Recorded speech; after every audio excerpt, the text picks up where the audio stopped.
Dual ലെൻസിൽ പുറത്ത് വെക്കാൻ പറ്റുന്ന ക്യാമറാസ് ഉണ്ടോ എന്നുള്ള ആവശ്യം മുന്നിൽ കണ്ടിട്ടാണ് നമ്മൾ നെക്സ്റ്റ് ക്യാമറ ഇവിടെ ഇൻട്രൊഡ്യൂസ് ചെയ്യുന്നത്.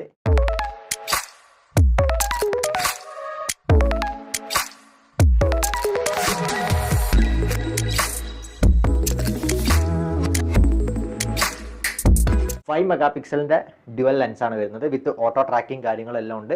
2-way ഓഡിയോ കമ്മ്യൂണിക്കേഷൻ ഉണ്ട്. ഹ്യൂമൻ ഷേപ്പ് ഡിറ്റക്ഷൻ ഉണ്ട്. അതുപോലെ നമുക്ക് മോഷൻ ട്രാക്കിംഗ് ഉണ്ട്. നിയർ ബൈ ഉള്ള CCTV ഡീലർമാരുടെ ഷോപ്പുകളിൽ നിങ്ങൾക്ക് ഇത് അവൈലബിൾ ആണ്. ഒരു ക്യാമറ നമുക്ക് ഫിക്സഡ് ആയിട്ട് ഇങ്ങനെ ഒരു സ്ഥലത്തേക്ക് നോക്കി നിൽക്കും. അത് വൈഡ് ലെൻസ് ആയിരിക്കും. മറ്റൊരു ക്യാമറ ആളുടെ മൂവ്മെന്റിനനുസരിച്ച് ട്രാക്ക് ചെയ്യണമെന്നുണ്ടെങ്കിൽ നമ്മൾ ട്രാക്കിംഗ് മോഡ് എനേബിൾ ചെയ്തിട്ടുണ്ടെങ്കിൽ ആ ക്യാമറ ഇങ്ങനെ ട്രാക്ക് ചെയ്യും. എനേബിൾ ചെയ്തിട്ടില്ല എന്നുണ്ടെങ്കിൽ നമുക്ക് തന്നെ നമ്മുടെ മൊബൈൽ ആപ്പിനകത്ത് നിന്ന് റൊട്ടേറ്റ് ചെയ്ത് നോക്കാൻ പറ്റുന്ന ടൈപ്പ് ക്യാമറയാണ്. ഈ ക്യാമറയ്ക്ക് ഒരു DC പവർ മാത്രം മതി. എവിടെന്നെങ്കിലും ഒരു പവർ കണക്ഷൻ മതി.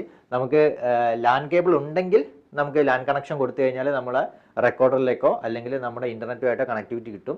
ഇനി ലാൻ കേബിൾ ഇല്ലാത്ത സ്ഥലത്ത് ജസ്റ്റ് പവർ കണക്ട് ചെയ്തിട്ട് വൈഫൈ ആയിട്ട് കണക്ട് ചെയ്ത് കഴിഞ്ഞാൽ നമ്മുടെ മൊബൈലിൽ ഇത് ആഡ് ചെയ്യാൻ പറ്റും. നമുക്ക് നമ്മുടെ മൊബൈൽ ആപ്പ് തന്നെ എന്ത് ചെയ്യാം, ഈ ക്യാമറേനെ ട്രാക്ക് ചെയ്യാം. അതുപോലെ റൊട്ടേറ്റ് ചെയ്യണമെങ്കിൽ റൊട്ടേറ്റ് ചെയ്യാം. ക്യാമറയുടെ മുമ്പിലുള്ള ആളോട് നമുക്ക് സംസാരിക്കണമെങ്കിൽ സംസാരിക്കാം. ഈ കാര്യങ്ങളൊക്കെ നമുക്ക് ചെയ്യാൻ പറ്റും. ഫീച്ചേഴ്സുകൾ പറയുന്നത് ഹ്യൂമൻ ഷേപ്പ് ഡിറ്റക്ഷൻ ഉണ്ട്. അതുപോലെ 2-way ഓഡിയോ കമ്മ്യൂണിക്കേഷൻ ഉണ്ട്. കളർ നൈറ്റ് വിഷൻ ഉണ്ട്.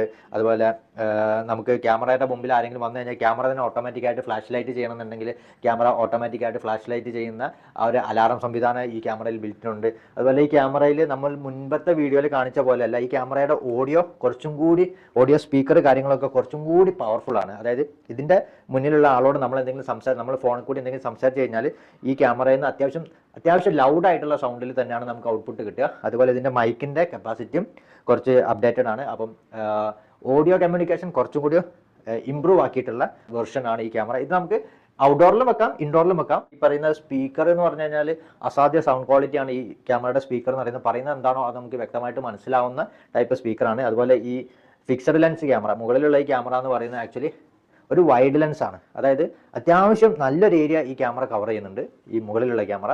താഴത്തുള്ള ക്യാമറ നമുക്ക് എന്ത് ചെയ്യാം, നമ്മുടെ ആവശ്യാനുസരണം നമുക്ക് റൊട്ടേറ്റ് ചെയ്ത് നോക്കാനൊക്കെ പറ്റും. ഇപ്പോൾ നമുക്കൊന്ന് ജസ്റ്റ് ഒന്ന് ഇവിടെ ഒന്ന് റൊട്ടേറ്റ് ചെയ്ത് നോക്കാം. ഈ ക്യാമറ നിങ്ങൾക്ക് ഇവിടെ ഏകദേശം കാണാൻ പറ്റുന്നതാണ് എനിക്ക് തോന്നുന്നത്. ഞാൻ ജസ്റ്റ് ഒന്ന് റൊട്ടേറ്റ് ചെയ്യാണ്.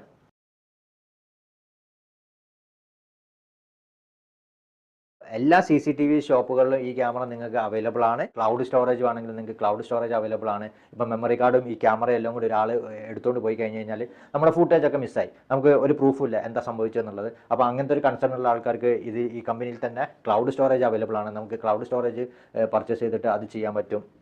അങ്ങനെ ഒരുപാട് ഫീച്ചേഴ്സ് ഉണ്ട്. നമുക്ക് ആവശ്യമുള്ള ഫീച്ചേഴ്സുകളൊക്കെ ഇതിൽ എനേബിൾ ചെയ്തിട്ട് യൂസ് ചെയ്യാം. സോ ഇനി നെക്സ്റ്റ് പുതിയ ടെക്നോളജീസ് ഉള്ള ക്യാമറാസ്, വൈഫൈ സിസ്റ്റം, അതുപോലെ ഹോം ഓട്ടോമേഷൻ സിസ്റ്റംസ് ഒക്കെ ഇനിയും നമുക്ക് പരിചയപ്പെടാനുണ്ട്. വരും വീഡിയോകളിലൊക്കെ നമുക്കത് കാണാം.